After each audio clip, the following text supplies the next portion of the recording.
You're listening to the Naptime Empires podcast with my mom, Nikki Elledge Brown. Mom, your show's on. Thanks, bud. I got it from here. Welcome to the Naptime Empires podcast, refreshingly honest conversations on the realities of parenthood and entrepreneurship. I'm your host, Nikki Elledge Brown. Let's get started.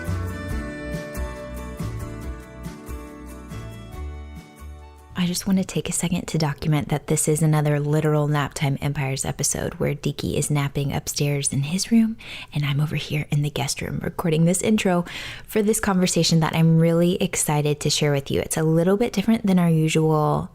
I think you're going to love it. I'm not going to spoil it though. Chrissa Benson is a fitness enthusiast passionate about cooking easy, healthy, real food meals and finding ways to sneak in workouts, all while managing life as a military spouse and mom of two precious little guys. She started her blog, Physical Kitchenist, to help others learn efficient ways to do the same with step-by-step workout tutorials, meal planning tips, and family-friendly recipes, all without breaking the bank or feeling overwhelmed. From being a full-time career woman, a full-time moving all the time military spouse, and a full-time mom, she gets it. She understands the challenges of a busy schedule and sometimes hectic life, full, we could say, and her goal is to give you tools and advice both in the kitchen and in your home gym, aka the living room, just like home studio up here is the guest room, all while keeping a sense of humor and a healthy dose of reality. So as is the case for most, literally all of my biz buddies, we first met on Facebook and then we met in real life in San Diego a couple years ago. And I just love her. I have a feeling you're really going to love her too. So if you're on your phone listening to this, you could go over to Instagram and go ahead and follow her at Physical Kitchenist. I dare you not to fall in love with her. She's hilarious. So we share our boy mom connection, our military spouse connection, our goofy senses of humor. And she's honestly just a really inspiring human who walks her talk. She does the work. She exercises to keep her sanity. Like, let's be honest, whenever I'm going on a walk, actually, I think I did an Instagram story a couple weekends ago where I was like, I have got to get outside because I had spent so much time in and on my computer and I was really thinky and I was like, I got to get out there. So I really admire that about her because she walks her talk. She's doing it to help herself feel good. It's not about looking a certain way. It's literally just about how she shows up for herself and for her kiddos too. And she genuinely loves the work that she does. Like dreaming up actual food recipes is just about the farthest thing from my zone of genius, but she loves it and she's amazing at it. It's really fun to watch. And she's making a super meaningful difference in the lives of everybody in her digital orbit, which, like I said, will soon be you when you go over to her Instagram and follow her. So we covered a lot in this conversation, including the divine intervention that led her to start her business 2.5 years ago and why she saw it as a business, not a hobby from the very beginning, the strategy she used to grow her blog to a full-time income, practical tips for picky eaters, kids and grown-ups alike, how her business is evolving. What makes this one different is that we get into what I would call a friendtorship session, just kind of talking about how she could be spending more time doing the things that she really loves most about her business. We talked about how she manages her own health, prioritizes her self-care with so many irons in the fire, what getting more help has really allowed her to do, her social media strategy secrets and why she loves Instagram stories so much, and again, what she loves most about her business at this moment. We've got a lot to cover. You're really going to enjoy this conversation. In honor of Chrissa, maybe this is the perfect episode for you to listen to while you're on a walk or doing some squats, moving your body and helping yourself feel better from the inside out. Enjoy. All right, Chrissa, I'm hitting record because this is a big moment in our history. We have gone back and forth scheduling this call, legit 4 times? Months and months and months of, yes. Yes. Well, I love it because anytime I needed to reschedule, you're like, oh my gosh, thank you. Yes, me too. And then anytime you needed to reschedule, I was like, yes, totally fine. There was just legit no stress because we get it. You know, there's all these common threads and we just get it. So I'm really excited to actually have this conversation with you today. Thanks for being here. Too. I've been looking forward to it. I'm finally glad we could connect. It's about time, right? Well, by this time I've read your bio, but I really want to know, just to set up the frame of reference as we have this conversation. I just love to ask, tell us about your business and your family, just the setup, and then we'll just follow our noses wherever the conversation leads. But tell me about your business and then your kiddos, #boymom, and then kind of the timeline, like the setup over there. Sure. So my business it's actually a website. I'm a full-time blogger influencer, and my website is physicalkitchness.com. So I post healthy, mainly paleo, gluten-free, dairy-free, easy recipes for busy moms. I have workouts on my website. I'm also a bar instructor during the day. And I have like wellness tips and meal planning hacks and all kinds of things to make it kind of a one-stop shop for moms that are just looking to be healthy and take care of themselves and take care of their families. And so that's what I really thrive on in my business. And speaking of families, I have 2 little boys. I have a 1 and 3-year-old. Yes, hashtag boy mom.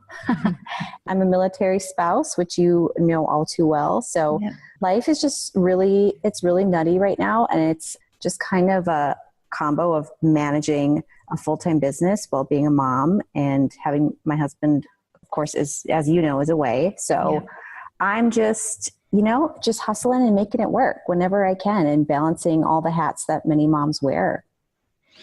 I love that we're recording this now, just because when I think back to, I remember when we were messaging and your husband was about to be going away for a while, and I was just like, in retrospect, people ask, how did you do it? How did you do it? And I'm like, well, you just do it. It's not like you have a choice to be like, okay, well, never mind. I need help, or you do need help, and that's good. But it's not like you can just not do it. It's like, well, you have to keep living your life. And so you're going to figure it out. And then some days are going to be really hard, and you'll be like, I need more grownups. I need more hands on deck. But you're just doing it. So I just want to be on the record and saying thank you for the sacrifices and the service of your husband and your whole family and your boys, and what you guys are doing for the rest of us. Because I know it's not easy, but man, it sure does make you strong. And I'm just glad we're capturing this moment, because you're going to listen back one day and be like, wow, I'm badass. So true. It is. It's one day at a time. I can't tell you the, days per week, the times that I cry, because it's a lot. But yeah, you just persevere. And I feel like that's the lesson in any point of motherhood, whether you're doing it solo, whether you're doing it with a full-time job, whether you're a full-time stay-at-home mom. You just persevere, and you take it one day at a time. There's good and bad days.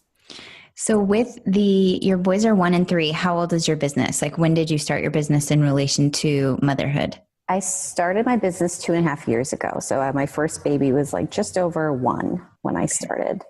And what sparked it? I'd always wanted to start a food blog. I love cooking healthy meals, but I had always been, we were always moving with the military, and I was working full time, trying to build a career off whatever, I was trying to start a career, and then I'd get into a good position, and then we move again. And finally, when we had our first son, and I was staying home with him for that first year, A, I knew I wanted to start the blog at some point, and B, I kind of felt like that was like divine intervention for me to do it at that moment, because as glorious and beautiful and amazing as motherhood was, I was very much feeling like a sense of myself was gone. And I needed that identity. And I was like continually making healthy recipes. I just hadn't started the blog yet. And my husband would come home and be like, yeah, I mean, it's good. And I'd be like, what do you mean it's good? It's great.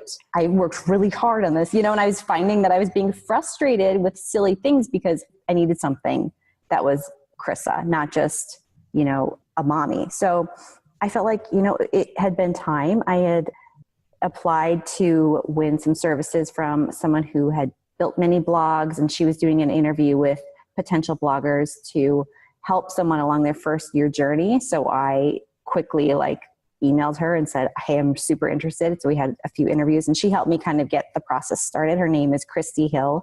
She's amazing. And it was just all these things came together, and it was like, okay, it's now or never. So let's just do it. And I did it. Okay. And I'm just curious with the business model of blogging. And I mean, because 2.5 years, that's pretty new, because some people are like, well, blogging, it's really hard to be able to build a business around it, blah, blah, blah. In terms of blogging in itself, unless you started a long time ago, but you've had great success at 2.5 years. So what are some of the things that you've been doing to be able to generate income from your blog? Yeah. In hindsight, it feels like a long time, but it has happened really quickly.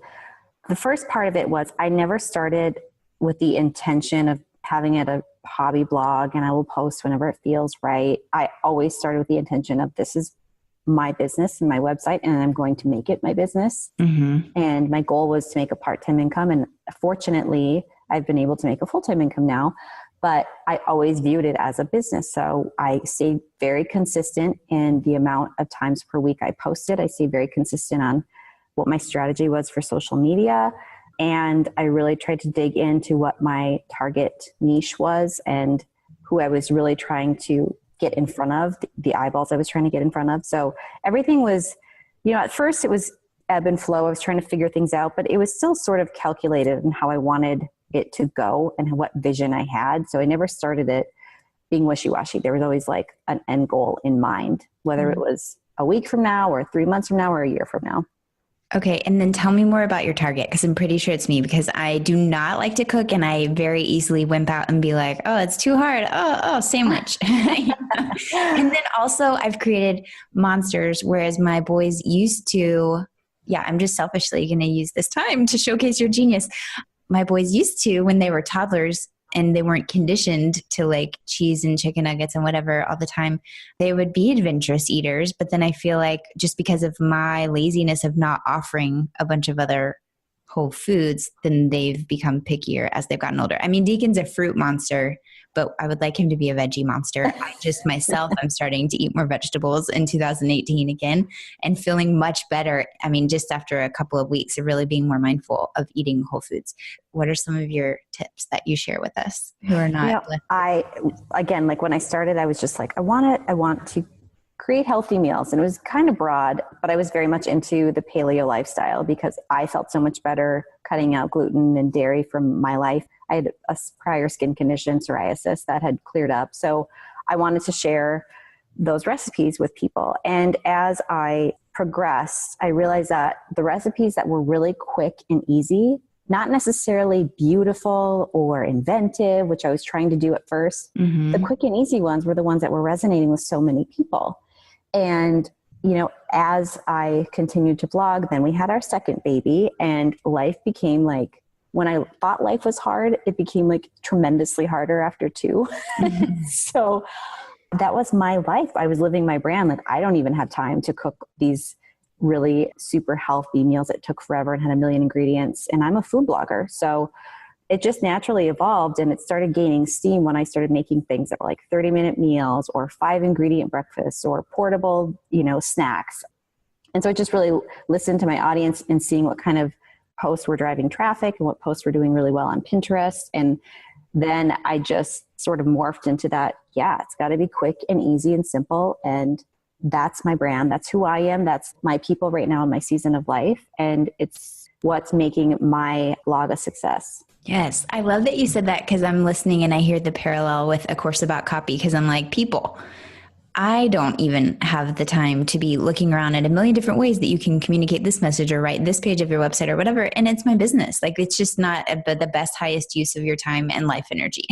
So just let's keep it simple and get something that's nourishing and real and true and you'll be good to go. Trust me. Yeah. And I watched your Facebook Live yesterday too about quote unquote professionalism. And when I started my site, I really wanted to write copy that was conversational and like fun and slightly dry humor. And I worried a little bit in the beginning, like, am I going to be taken seriously when I'm just saying amazeballs in my blog post, And luckily it just works. People like authentic relationships and authentic real people. So I loved how you were like, what is professional? It doesn't have to be perfect copy. It could just be you. And so I feel really comfortable in that role now and exploring the ways to just be authentically me. And it just resonates with people because we're all in this season together and we all experience the same things.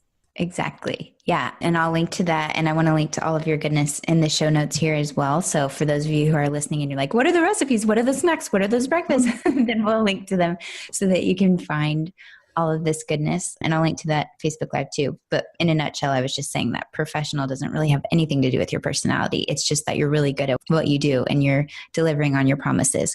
And the rest is, it's up to you to do it your way. So what kind of things did you start to offer? And like, how did your business evolve? And you mentioned that you're a bar instructor. Is that a new thing, or that's something that you were also doing as you were growing your community?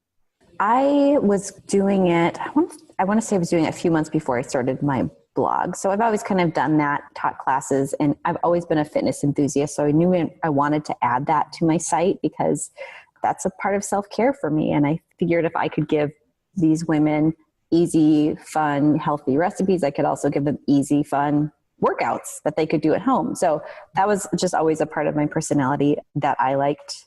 But now I lost track of the question. No, that's okay. Mom brain moment. I'm just being, yeah, exactly. It happens to me all the time. No, I'm just being really nosy about the setup and how you made it work time-wise. Like, was it Naptime Empire style? Did you take your oldest little one whenever you were doing your instructing in your classes during the day and they had like a daycare at the gym, or like, how were you building and when were you building and all that? So I'll go back to my website. So I was totally Naptime Empires. It was multitasking during the day with the little guy. Naptime was full on recipe testing, development, shooting at night. And it still is, I should say, a lot of hustle. So, when I hear people say hustle-free businesses, I'm like, that's not my business. I'm still hustling and trying to figure that out and balancing all of that. So it's just a lot of, when the kids are down, I work. When my husband comes home, I need to find a balance of turning off the laptop and spending quality time. So it's just, I'm trying to figure that out. And then as far as like the fitness aspect, when I do teach bar, it was usually in the evenings or early mornings when my husband was home with the kids before work, where I could sneak out and teach a class or two. So that's kind of taken more of a back burner right now in this season because I'm just too busy to teach, but I still like to offer the workouts on my website and share that knowledge. So just a lot of whenever I have a minute, I do what I can kind of thing.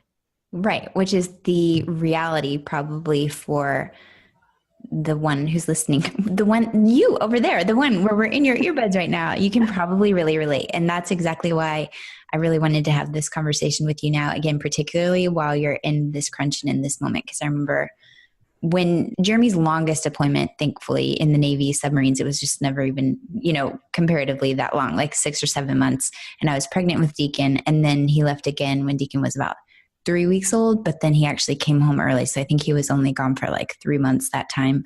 It's all a blur because it was the newborn month. So I was like, what? Right. What time is it? Where are we? As long as we get Preston to school, Deaky, we can come back home and take a nap. And that's funny. That was a second child thing because I remember with the babysitter, I was like, she had actually come to my house to give me a couple of massages to try to induce me. And I met her through our Terminix guy because it was his sister-in-law. And I was going to have her come over and watch Deaky while I went to go get my hair done. But I realized, wow, I don't even know her last name. And I texted her. I was like, hey, can I get your last name? And then we became friends on Facebook. So I highly recommend that as a way to vet your great approach. Babysitters. Yeah, is, make sure that you can be friends with them on Facebook. We had met her. My parents had met her. Jeremy had met her. Everyone had met her. But all those grownups were gone and I needed some help. And so once we were friends on Facebook, I was like, well, okay, you're a real person. I see your contacts. I have lots of ways to get in touch with you. But yeah, that's just the difference. Because with Bryson, it was like, okay, we've got this Navy certified daycare and my sister-in-law's already been and blah, blah, blah. But yeah, I can relate. And I really appreciate you saying that about hustle mode. I talk about it and I had a conversation with Todd about it somewhere, and I'll link to that just on the micro hustle. And like, even if you only have 25 minutes and how you can be really intentional about that time. And sometimes it just is the season that you're in, as long as you're still taking care of yourself. So especially since health is your thing, I'm curious, when you're in this hustle mode, I feel like that's what gives it the bad rap. If people are, and I've done this before, and I'm currently healing from adrenal fatigue, even though I don't think it was from working too much because I barely worked last year, but maybe it was a meta thing from like 3 years of working too much. But anyway, it's just like, it's not good if you're running your health into the ground. So how do you do this, and how are you managing this, and how do you prioritize taking care of you when you do have so many irons in the fire right now? To be honest, the gym is my therapy. I'm very type A. Things need to be a certain way. So when I can just go sweat it out and have an hour, and my gym has daycare, thank goodness, that is really good for my soul.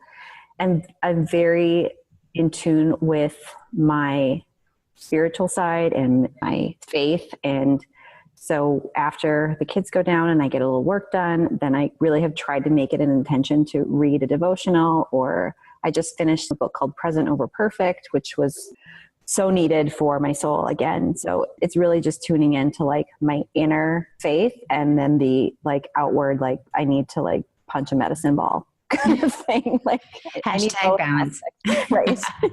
So that's kind of how I take care of myself. And when I first started my business, I had no childcare help. Even when I had our second, I was still like posting twice a week, and I didn't take a maternity leave, and it was kind of crazy. But now I have my oldest in preschool. The youngest, I have a nanny that comes 2 to 3 days a week. And I was really hesitant to do that because the whole point of starting this career was I wanted to be home with my kids, but it was becoming unmanageable. And I was very fearful to pay for childcare when I wasn't making money. Mm-hmm. That was a huge mental block for me.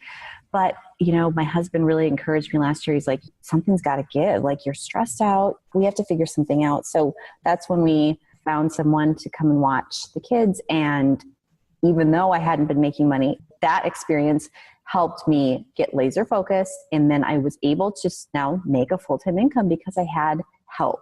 And it's really hard, especially when you don't have, you know, family around or super close friends because you just moved to a new city, to get help. But that was my saving grace. I'm so glad you shared that. And now I want to know, because my tip is to do not necessarily try it at home. Although for real, I do feel like we should all be able to become friends with babysitters and nannies and stuff on Facebook. And if they're not down with that, then they're not the right fit. But how did you find your nanny that you guys love right now? Yeah, so we found her. I actually am on the Nextdoor app, you know, the neighborhood. And I just put a shout out there if anyone knows, because I really wanted someone that knew someone or I could get referrals. And a woman said, yeah, my mom actually loves kids. So I call her my granny nanny because she's an older woman and she just loves on my kids. And I just feel so comfortable with someone who she loves little ones. So it just worked. And we've had her for now a year. And I feel like she's a part of our family, especially during this time when I so desperately just need to get away sometimes. She's just been a godsend. Yes. That's so good. And I remember I had a conversation, one of the first episodes that I recorded last year with Morgan McDonald, and we talked about this too. And she was talking about getting help before she was actually, you know, pre-revenue, air quotes, pre-revenue. Mm-hmm. And it was a conversation she and her husband had where it was like, okay, cool. Remember when you were going to law school and we were paying for law school, but you weren't making money as a lawyer yet, but we were investing, you know, and now you have this great career.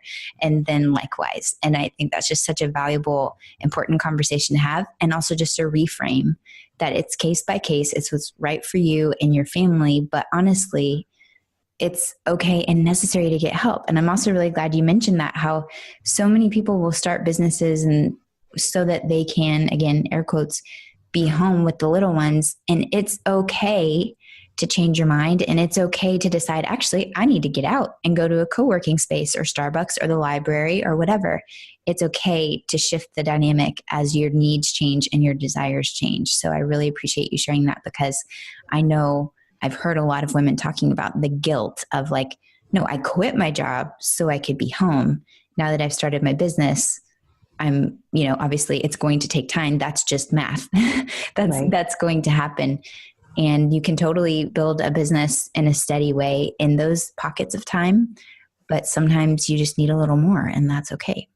And it's okay when I feel like I do something that I love. I love what I do. And so when I can get help with the kids, and I can do what I love, and then I can come home, I'm just recharged. And again, that wasn't always the case in my business, and everyone's situation is different. But when I do feel that tinges of guilt, I think, no, I'm setting a great example for my kids. I'm a better mom when I have something that fuels my fire, and that's what works for us. So we're figuring out as we go. Yeah. And that's literally all we can do. And that's another thing that just keeps coming up in all the conversations. It's like, if you're doing what you love, then that's great, because you're modeling that for your children. If you're being a martyr and sacrificing and feeling like you can't do anything you love because you have to just physically be there all the time, that's actually not making any sense. And then you're usually a grouchy a-hole because your cup is empty. So there's nothing to pour out. Yes, exactly. That's when you snap. And it happens. And then you can forgive yourself and make a different choice next time. Exactly. Okay, so tell me, I just want to know, again, I'm just super curious about your business and in particular the content and everything. What are some of your favorite things, and some of your favorite milestones that have really recharged you when you feel like, OMG, I'm just really on purpose right now. This is exactly what I'm meant to be doing. Yeah. So really every time I publish, it's like a little trophy sits on my shoulder. It just feels like an accomplishment because it's just like, okay, I worked so hard in this little tiny project and it's published. So I publish twice a week content and I'm constantly creating content. It takes up a lot of my time, but it also drives a lot of my traffic, which I make money off of ads that are on my site, and I make money off of sponsored posts. So I work with certain brands to create a recipe using their product. So that's kind of one aspect of my business. And then last September, I released my first digital product. It's called the 30-minute Real Food Meal Revolution. So these are 8 weeks of dinners that you can make in 30 minutes or less. And they're all mainly paleo. They're all gluten-free, dairy-free, soy-free, refined sugar-free. Just this like really healthy tool for moms to make easy meals without a ton of ingredients and a ton of prep. And they can just use these on rotation. So I released that and it did really well. And so I hope to do more of like the releasing of digital products because it was just such a fun process and such a fun way to get my creativity out. And it's helped so many people. When you release something, you never know how it's going to go. I had goals for how well it would do. But what surprised me the most is so many people would email me or give me feedback about how it's making their life easier. It's changing their lives, or they're picky kids that never ate anything are eating the meals. And it just is like, this is where I should be. So that's what really, really made me feel like I've made it. Despite like all the little milestones to come, that release was like a big thing for me. And then I've done a lot of work with like the Whole30 recipes takeover on Instagram, which has really boosted my following. Just getting exposure to an account that has 1 million people is just amazing, and every blogger's dream. So that is also like a really big milestone for me to reach my people that are interested in the same things that I am. Okay. Now I'm glad you said that because I just remembered your Facebook ad, which is, I was thinking about it whenever you were talking about how people just want to know that you're a real person, especially when it comes to this stuff. Because if you're like, there's so many people who say quick and easy and blah, blah, blah. And then when you do it, you're like, oh, whoa. Right. Neither quick nor easy. This is not actually what was promised. And I loved your Facebook ad and I sent it to Jeremy because I was like, I don't want to be making these, but you can do it. So I sent it to him because it was so cute because it was just real life and you're like cooking and you have one little one on your hip and the other one right at your legs and somebody's crying and you're like, all right. So this is how it goes sometimes in the kitchen and here's what we can do. And it just feels more doable when you know that it's somebody who's in the trenches with you as opposed to someone who's just got like however much it seems invincible time. And then you're like, oh, right. Okay. I can actually do this. So we will definitely link to that below too. Great. Okay. So tell me more about this Instagram takeover thing. I'm just like, again, it's just not a world. My Instagram is completely stream of consciousness, spontaneous and not strategic in any way. And so I remember seeing that and being like, oh, it's so exciting. So tell me, for those who are listening and they're bloggers or Instagram is big for them, how did you get on the radar and connected with the Whole30 team and how did all that go down? Sure. So I will caveat saying that when I started my site, I did not focus on Instagram, Facebook, Twitter, Pinterest, because I felt like I can't grow one social media platform when I'm working on all four. So my first year of blogging was really devoted to Pinterest because I wanted that blog traffic. So my Instagram account was pretty sad for the first year and a half of my blog life. But I started, after I kind of built a good Pinterest following, then I moved over to Instagram and started posting more frequently and doing, the hashtag research and everything you need to do to kind of make a mark on Pinterest. But it was still growing at steady speed, but nothing great. I think I had like 4,000 followers or something. And then I'm trying to remember. I think I reached out to the Whole30 team, or I have a contact with the Whole30 crew, and basically it evolved of, would you like to do a takeover? We have a spot this week, and I jumped on it. It was such a great opportunity, and they ask that you post 2 to 3 recipes a day, that, the content, the entire recipe, the directions. If you'd like to do Instagram stories, you can, and you do that for a full week. So, oh, wow. A whole week. A whole week. Yeah. It's it's a big endeavor, but you're not really driving people back to your website because you're providing all its recipes within their Instagram feed, but you get such an uptick in followers. I think the first takeover I did was in April last year, and I went from like 4,000 followers to almost 30,000 followers, which blew my mind. It was a huge celebration for me. It was just amazing. And that's when I think things really started taking off. So I owe so much of my success to being able to be exposed to that platform. It's just amazing. So, if there's a specific brand or program that fits, if you're a blogger, fits in your niche, reach out. Maybe you could do a takeover and get exposed to more people, because that was a great way for me. Well, that's really exciting. So then once you have the 30,000 more people, then I am just always curious about what are people doing with their Instagram followers. I actually, when I started playing with Instagram stories and I saw everybody doing swipe up, and I was like, oh, so sad, because again, I have no strategy. So I don't even have 10,000 followers yet. And I'm like, I just want to say swipe up, but there's nothing they can swipe right now. So what did you do? When you had that many new followers come on, were you just really intentional about how to connect with them and get them over to your website, or what'd you do? And did anything funky come up around that mindset wise? Did you have any, oh my gosh, look at all these eyeballs, or how did that go? I was really involved in Instagram stories beforehand because I love it. I don't take myself too seriously, and I like to just hop on there and give people live demos. It's easier for me than creating content, just hop on Instagram stories. Yes. But funny enough, I don't know if you remember this, but once I had that huge influx of people, I didn't have a strategy. I was like, I had no idea this was going to happen. And so when we were on the same Facebook group for the 90-day year, you had said, why don't you start a Facebook group? You were the one that told me that. And I was like, I would have never thought of that. So during that last day of the takeover, I quickly just threw together this Facebook group and said, if you're someone, particularly, you don't have to be a mom, but if you're a busy mom that just wants easy meal hacks and wants a community of non-judgmental moms, and we can just support each other through this journey, come to the Easy Kids Tribe. And yes, I do remember that conversation, because we were like, what do we call it? What are we name it? Yes, I totally remember that now. Right. So I did the shout out, and right now we have, I think, over 8,000 members in the tribe. And it is it's my favorite part. It really is, because these are the people, I feel like they're all my friends, and it's such a positive community. People ask questions anywhere from Whole30 questions to parenting questions to marriage to, working out, fitness stuff. And it's just a really great community of moms that are just trying to do their best and want a sense of online community that isn't judgmental or mom shaming. So that's what came out of that whole takeover, really, is the Facebook group.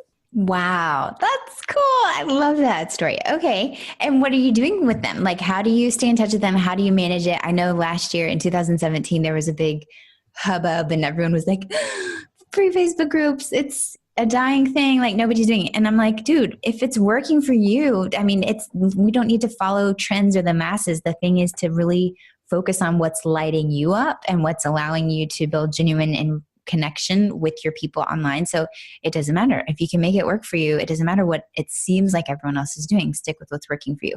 So how do you run the Facebook group? And ultimately, are these the most of them are the ones who are buying your programs and such, or how are you making it work for your business? Obviously, it just is fun, to connect. Yeah, it's super fun. When I first started it, I was really engaged. I need to get more engaged.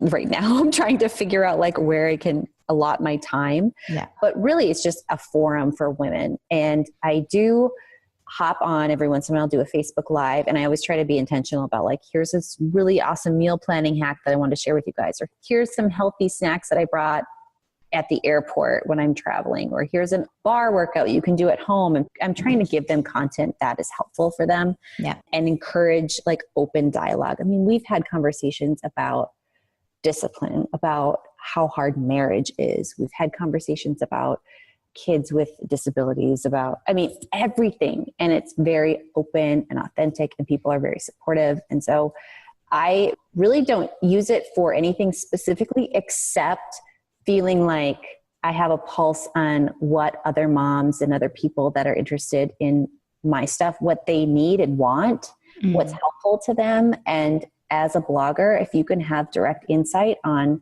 what your audience, what their pain points are, that is a gold mine. It's a gold mine because you can create then content that they need, and you're helping them. They're helping you by going to your site and devouring this stuff up. So I just feel like those are the people that are like my core brand, my core people. And yes, a lot of them have bought the 30-minute Real Food Meal Revolution. And I, of course, toted that on the site because those are the moms that need it the most. It's just a community, a really like great community that I feel really confident with. I can ask them anything or get feedback for things that I might be working on, and it just works. There's so much value in what I call the mutual inspiration society. And that's exactly what you just described. Like you're helping them and they're helping you by taking the over analysis out of it, because you don't have to think about it. You can just see, okay, cool. Of course they're interested in the wellness pieces, and then all of these other pieces of their lives are going on right now too. And that's something that I always recommend people, like if you're really trying to speak to one person so that she knows you're talking directly to her, it's not even just around the one specific thing that you're offering, but just knowing what's lighting her up or what's really breaking her heart right now or whatever it is. Those are all ways that you can help people feel heard and connected to you, because you're actually just paying attention to the whole person and not just that one particular aspect. So yeah, to me, that's one of my favorite things. Anytime I've ever had free Facebook groups, the one I have now for the podcast is more of I'm the only one who posts and then people comment. So we have discussions in the comments, but just because I get overwhelmed with the idea of having like just open and not knowing what are people posting about or whatever. Right. But whenever I did like temporary pop-up groups years and years ago for launches and stuff, like it was just so fun because it's like, hey guys, I'm recreating this course. What are the questions that you have? And it's just like human connection in a digi world cannot be overestimated, the value of that. Absolutely. It's everything. And that Facebook group is big, and the Instagram stories for me are really big for getting that human connection.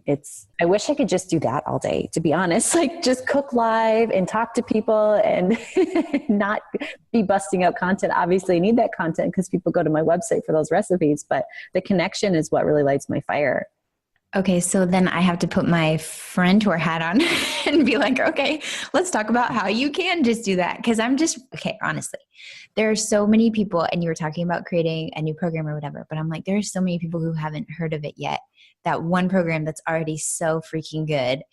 And if you could just get the word out to more people and then you have more income from that, then it does free you up, because then you're less reliant. You can little by little shrink the need for the traffic-based numbers. And then that way you're really just having the fun and building the connections, because you've got that like machine, the engine built behind, where it's like, yes, all roads point to this one thing you've got to have, because it's making your life so much easier. So is that part of your vision? That's what I was feeling called to ask you next, is like exactly what we're talking about now, which is, what is your dream empire? Again, just for the near future, like for the next year to few years, what is your ideal business model, and how would you really love to be able to spend your time? Yeah, I love that question. I really do, because I've thought about that so much too. I would love to make a majority of my income off of the product. After the 30-minute meal revolution, I'm working on another one. It's hard for me because I have felt like, okay, these are my people and we trust each other and it's so wonderful around this happy, glorious rainbow. And I don't want to come off as salesy. And that is, tell me more. And so many people say, if the product helps them, you're not going to come off as salesy. And it has helped so many people, thousands of people, but it's really a mental block for me of like, no, like I built this trust and these people like me and I like them and I don't want them to feel like I'm pushing. So it's something I need to work on and figure out what is the best way to be intentional about building my business and my brand and pushing it in the direction that I want it to go without feeling like I've lost that authentic self. So yeah, I would love to maybe do less content, because I can get burnt out by creating 2 recipes a week and the edits and the writing the posts and the photography. And I really would love to dive into being a contributor, like an on air to my local news stations, or I mean, like hashtag dreams, like Today's Show would be. I mean, if they called me, I wouldn't say no. But just doing things that are fun and that I feel like I can interact with people, because the online space is wonderful, but it can be very lonely too. Yes. Dude, okay. No, I really can't help. Now we're just switching from podcast conversation, but this is going to be good because whoever's listening, I just have all these ideas and I'm really excited you just declared the Today Show, because I have no doubt that you can make that happen. And then one day you'll be like, oh, remember when I put that out into the iTunes universe? Whatever Nikki says, it happens. Yes, let's go with that theory. No, because I just know, and you're such, obviously you have a natural gift for cultivating community, and what a beautiful thing that you have created that space just because you set the tone for it to be a place where they can be themselves and they can feel safe talking about, even when people have different perspectives on all those topics that you talked about, they feel safe to express that there. And that's not a genius that everybody has. So, I mean, there's just so many options, because I'm thinking like a membership, if you wanted to do that, you could do that, because it's literally something super simple. You could have the deliverable is the meal plans, like an ongoing thing. And then they have those conversations and you can be more involved while being compensated for being more involved. Or again, just amping up the courses. But I'm also wondering if something like a mastermindy experience, I can never just say mastermind. I always say mastermindy experience, because that's what I was experimenting with last year with the Trimester of Awesome. And it was from a place. So is this unsolicited advice, or do you care if I'm actually? No, I love it. Okay. I love it. I'll take all the advice I can get. Okay. I'm just going to go ahead and we'll just pre-sell this to our listener who wants to really be part of your program, your next program, because what happened so beautifully and organically with the Trimester of Awesome last year was I was like, all right, I'm going to start the podcast. I'm going to have these conversations and we're just going to see where it goes. And as I was creating things, I was just sharing in the playground, here's what I'm thinking about this. Wouldn't it be fun if we did this? I remember putting together a collage and there was a picture of like Sleepless in Seattle when she's like hiding to be on the phone call in the closet, and then her husband finds her and she's like, ah. And then the part of Moana where it's like, you know who you are. And I was just pulling together the part of 50 Shades of Grey where she has the non-disclosure agreement. It's like all of these various things. And then a picture of me nursing Deacon with his hand in my face. And it's like, these are all of it was like a vision board for the vibe and the community that I wanted to create. And I was just kind of thinking out loud with my people. And by the time, and I did that over a period of months. And so you can plant the seed and you can be like, okay, here's what I'm thinking. I don't want you to think I'm being pushy at all. I'm feeling pulled to share and serve in a bigger, deeper way, to go deeper with some of you. And so go with me on this one. And you're going to have the people who keep commenting every freaking time because they're like, is it open yet? Is it ready yet? Where's the link or whatever? Because that's what happened. I literally put the link out, or a Google Doc or a Facebook doc in the group that Friday night, and had 5 people sign up over the weekend. And then by Tuesday, I was like, I have to close it, because I felt like so many people were going to join that I couldn't keep it open till the Sunday that I was thinking. And so, I mean, everything's different, blah, blah, blah. But I just know out of those 8,000 people, Chrissa, there are so many women who would love to be able to work with you in a deeper way that doesn't have to be draining. It could be really, really fun for you. And it's just an experiment. And you could do it like you could do a month-long thing that has a live element, or like a 3-month-long if you wanted to do. Obviously, it's up to you. There is no block for me. I can see so clearly that whatever the heck you want to do, they'd be like, yes. And there would be a beautifully nourishing amount of women who would be like, yes, please. And so I could play permission fairy and be like, you have permission to share what feels exciting, because there's a reason why those are the things you love to do, you know? Yeah, no, I love it. That was one of before my husband left, we were talking about like next steps. He's like, you should do this. Why don't you do a membership site? And I'm like, yeah, I mean, I would love it. I just don't know. You know, you go back and forth. Yes. But yes, I have mulled that over so many times, and I love that you brought that up, because it, again, gets me all giddy and excited. And I've kind of pushed that excitement down, like maybe not now, maybe not. Yeah. What would I offer? But, you know, I do have so many ideas. I just need to hone them in. And so, yes, I love that idea. Love. Yeah, giddiness, divine breadcrumbs, baby. Because you Yes. don't even, like, I know for me, anytime I've thought about a membership, I'm like, commitment phobe. I don't want to commit to making it that long. But you could even do just a trial run and you're like, let's just experiment with this and see. You know, like you were saying, you're testing recipes. This is you testing a recipe of a program and a business model that you just want to try on for size and see how it fits. And they're going to be super excited to be giving you feedback and be in at the ground floor to be like, ooh, this is cool. And they get to shape the experience. And the cool thing about doing things live is that you don't have to do all the prep work behind the scenes because you're co-creating it together. Like you're setting the intention and the structure up front, but then you're co-creating it with your dreamies. And so it's not like you have to do all of this work to create a product that has to look great first thing out of the gate, because it's actually just you going through it live. It could literally be you going through your program with people and having the accountability and having check-ins and like, how are you doing? Post a picture. And you can talk about life stuff too, because that influences whether or not they had the energy to go to the grocery store or whatever it is. Yes. I feel like you just really deserve to be able to do something that energizes you and gives you the connection piece. Because the other thing I've learned a lot over the last year or two, it's like, it's so easy for us to keep things at an arm's length and think, I can't do that yet. And I just had a great conversation earlier this week with Lana. It was like, you don't get to play yet. And it's like, no, play is the way. Like when we're actually playing, that's when all the magic happens. Like you were saying, when you started, like you just needed something that was Chrissa. And so it's like, why do we delay our gratification as opposed to leading with it? Because that's when all the good stuff happens. I love it because I think I too I need to have everything planned out, everything like set, the idea, the structure. And so for me, just diving in is very, very scary. Yeah. But sometimes you just need to do that. You're a good one for nudging me right now. Thanks. No, but really, that's why you love Instagram stories, because it is easier because it's not edited. There's no filter unless you're just being fun with your filters, you know, like it's just, that's why you love Instagram stories and just connecting and having those raw conversations with people. And so it's like, those are the divine breadcrumbs, dude. And you can, one of my favorite mantras from Denise Duffield Thomas is, there are easier ways to make money. So good. Yeah. So anytime it's like you're tempted to squirrel about something or find it, because we just do that. We just make stuff harder than it needs to be because we have stuff around feeling like we have to work hard to earn it or to deserve whatever we are earning or whatever. And I'm like, no, I just really love, especially like you said, the online piece and just craving more offline connection and stuff. Like if you offer things at higher price points and you're really enjoying the whole process of just showing up for people, because you can talk about the recipes in your sleep.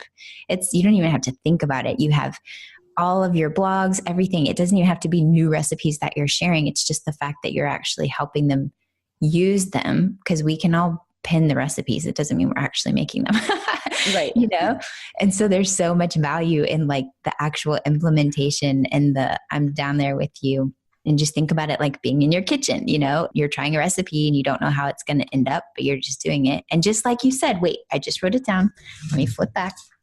Whatever it was, you said it wasn't about the beautiful or inventive, fancy recipes. Right. It was like what was quick and easy. So what if you applied that to your business? And it was like, oh gosh, I don't have to be doing a full production and photo shoot and whatever. I can actually just be like, hey, women, you want to do this together? Let's do this. Let's do this without makeup and hot mess hair and everything else. I love it. Yeah, that was one thing too. I'm like, I have to figure out this year how to take this crazy hustle element out. Because like you said, it can really wear you down, but there's always stuff to do. So I've been trying to like mull that over. What can I give up? What can I keep? How can I keep my revenue up? Mm-hmm. Yeah, it's a tough thing to figure out, but you might have just given me some motivation to refigure my business. So thank you. Well, I'm going to keep bugging you about it too. And I also want to say, I mean, obviously I don't know y'all's personal financial situation or whatever, but for me, I had to even take the pressure off of keeping my revenue up and just be like, it's okay that I'm going to roll back a little bit right now while I'm reconfiguring things in a way that nourishes me and is actually more sustainable. And so I did have lower revenue and it wasn't fun for my ego, but it was good for me to just be like, I got to slow the runaway train, because what am I doing? If I don't actually want to build the business this way, then what's the point, you know? That's so good. Because it's hard when you make a certain amount and you're like, okay, You just want to either stay here or build and build and build. And you get sort of greedy in that. And especially reading Present Over Perfect, it was very much like, what do I want to be living this hustle life, balancing the kids and business? Or do I want to have a business and have downtime and not be fretting about content or whatever that needs to happen in the next few days? I think there comes to a standpoint in a business where you build, and then you're at this point where you're like, what now? Do I want to keep living this life, the kind of the hustle? What needs to change and give and flex? And I'm at that point where I'm trying to figure that out. Yeah. And you've done the work. You have a library that even your dreamiest of dreamies has not been able to implement every recipe that you've been cranking out, And so there's just so many ways you can thank Chrissa of the past 2.5 years for her hustle and be like, all right, now 2018 Chrissa is going to be really smart about working smarter, not harder, and actually leveraging all of the beautiful, valuable work that you've created. Thank you so much. Because honestly, sometimes I feel like, thank you, past Nikki, for hustling your buns. Right. Because look at these libraries. We can just send somebody that blog post. Oh, we did a podcast episode on that one already. Oh, there's a really good interview there that can help people. And then you just share it with your current personality and perspective. And it's still so freaking valuable. So yeah, I know that it's a block and hopefully it's crumbling for you, but I'm like, I don't even see that. There's no block. There's no question to me that you can build it however you want to, because 8,000 people in such a beautiful space that you've created, they're probably just like standing on the side, in the gym of at the dance, like just waiting for you to ask them to your prom. Let's get him under prom. Let's do it. I love it. Exactly. I love it. Thank you for that. Well, yeah, I'm hoping that's helpful for whoever's listening, because I know this, I do this, I've lived this. And so I'm hoping this conversation has been helpful to you, because this is a conversation I've actually had with a lot of my friends, even friends who are at the million and multi-million dollar mark, where it feels like it's a runaway train. And I'm like, wait, but you could really be enjoying this. So what's happening? Do you feel like you just have to keep up now with yourself, because you can roll back and you're still fine and all of your needs are met, like you're good, so you can actually just kind of slow things down if you want to and enjoy it, or tweak it completely if you want to, and you're still valuable and it's not tied into your income. But it is easy to tie that in, and for me, like I said, it was a hit to the ego, and then I had to realize, like, I am not my revenue. Like, right. Actually, it's not so true. Like, who comes from. Who is your core person? Who are you? And I've had to reflect on that too.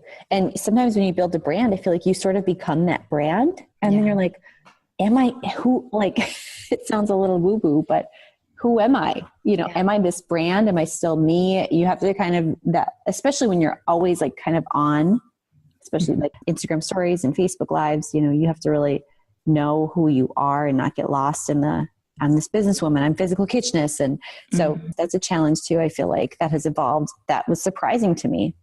Yeah. And you said a little woo. I'm like, dude, I'm super woo. I've become very woo over the years. And so one of my favorite things that I keep saying, and I actually just need to do it, but I keep talking about it and flirting with the idea. And speaking of, I've been floating this idea in the playground for a while now, but I love a future you meditation where it's just, 15 minutes or less. And you just are imagining that you're going and you're visiting, and it's this house that ends up to be yours. And then you answer the door, whether it's 5 years in the future or 10 years or 20 years in the future. And you're just checking her out, seeing what she looks like, from hair to skin to outfit to the house and everything. And you're just noticing it. And then you just like walk into your office and just sit down on the couch and have a conversation and be like, what do I need to know right now? And what was the step that helped me break through to whatever the next big thing was, or whatever it is, and just having that conversation. Because I'm like, it is so powerful to ask, who am I? And it's not like, who am I right now currently while I'm just walking around the planet in default chaotic mode, but like, who's the most powerful, truest to who I actually was created to be self? And what does she say that I should actually be doing right now? Because I feel like so often we're looking for the answers externally, but really, like, we have so much divine wisdom that was literally programmed into us that we have access to at any moment that we choose to just ask. So I also feel like asking Chrissa of 2020, like, so what are we doing these days? And she's like, well, I have a 5 o'clock at the Today Show. And then I actually showered today. So that's even showering sounds luxurious. Oh, I love that. That is so good and so true. I wish I could have done that to my pre-blogging self even. If you could only just tell yourself 2 years ago what you know now. That's so powerful. I'm going to totally do that. Do it. Like I said, I need to the reason why I want to make my own is because any one that I've ever done, I'm like, no, I need more time with her. Like a minute is not enough. We did all this about the house. I don't know what I want on my living room wall, but I need to talk to her for just a little bit longer, please. And so I need to actually create my own, and then I will certainly find a way to share it, because I just feel like that's what we all need to be doing. We need to be asking ourselves with a little more like experience, hey, what should I be looking out for? And what do I actually need to know right now? But in the meantime, really, like I said, I just want to acknowledge you. You've done so many amazing things and you've added so much value. And I can just see when you give yourself permission to really like release any shoulds and really just step into the stuff that you love doing, man, it's only going to get bigger and brighter from here. So love it. Exciting. Thank you so much. Thank you. Thank you for sharing all of this. And like I said, for everybody who's listening, go to the show notes for this one, because again, she has a freaking library, like an arsenal treasure trove of all kinds of resources that can help us just take better care of ourselves. And that's so important. So before we end the conversation, Chrissa, is there anything we haven't covered just from your own Naptime Empire's perspective that you just would love to share and pour into the earbud of our friend listening? I guess the best note I'd like to leave it on is I have loved building a business that is completely authentically me, and that wasn't purposeful. It just sort of evolved. But I'm really realizing that the more vulnerable, the more embarrassing stuff I can show. Really, truly, people like that. And I used to be kind of nervous about what to share and what to leave out. And now I might be even an oversharer, especially when I get really raw about the challenges of motherhood, or, the ins and outs of healthy eating and how like it's evolved for me. People love it. So I think the more vulnerable and open we can be with our audiences, even though that's really scary, it can really, really make your brand or your business that much more powerful. Yes. Thank you for sharing that. It comes back to connection, right? In a way that you share, and I love all Brene Brown stuff on it about that's exactly what I was thinking of. Yep. Yeah. That you're sharing something that you're ready to share. And maybe if you need to share something, maybe it does only need to be shared to your best friend and your sister and somebody who can hold the space for it. But there are so many things when you're comfortable sharing it and you can handle whatever the feedback would be. It's so powerful because it just helps people know that they're not alone. And that's what we want to know. It's just as humans, like we need each other. So yeah, absolutely. Chrissa, we did it. Thank you so much for rescheduling and then showing up and sharing everything that you did today. Yeah, for real. I'm just going to like keep bugging you every now and then, be like, so how's it going? What's coming up on the experiment docket? Please do. You have been such an integral part of that connection piece for me. So yes, I will gladly take your naggings. Whoop. All right. Then I'll see you in iMessage. Sounds great. Told you it was good. So your homework for this episode, should you choose to accept it, is to, like I said, go over to Instagram and follow her. She's at Physical Kitchenist. And I want you to make note of and get inspired by how she shows up and adds value simply by being herself and sharing her unique skills and talents with the rest of us in the way that only she can. Okay. And then the second thing I want you to ask or maybe journal on this week is, what do I love most about my business right now? And what could happen if I focused more on that? How could I rearrange to let the rest of the busy work fall away and really focus on the most impactful for myself and for my dreamies? That's your homework. Have a great week. Catch you next time. This show may be over, but the conversation is just beginning. Head on over to naptimeempires.com/Facebook so you can join my free... Wait, did I say free? I meant priceless, rapidly growing community of Naptime Empire builders for deeper discussions, behind-the-scenes scoop, and of course, updates whenever I've got new stuff coming up for you. naptimeempires.com/Facebook. See you there. See you next time. Thanks for listening.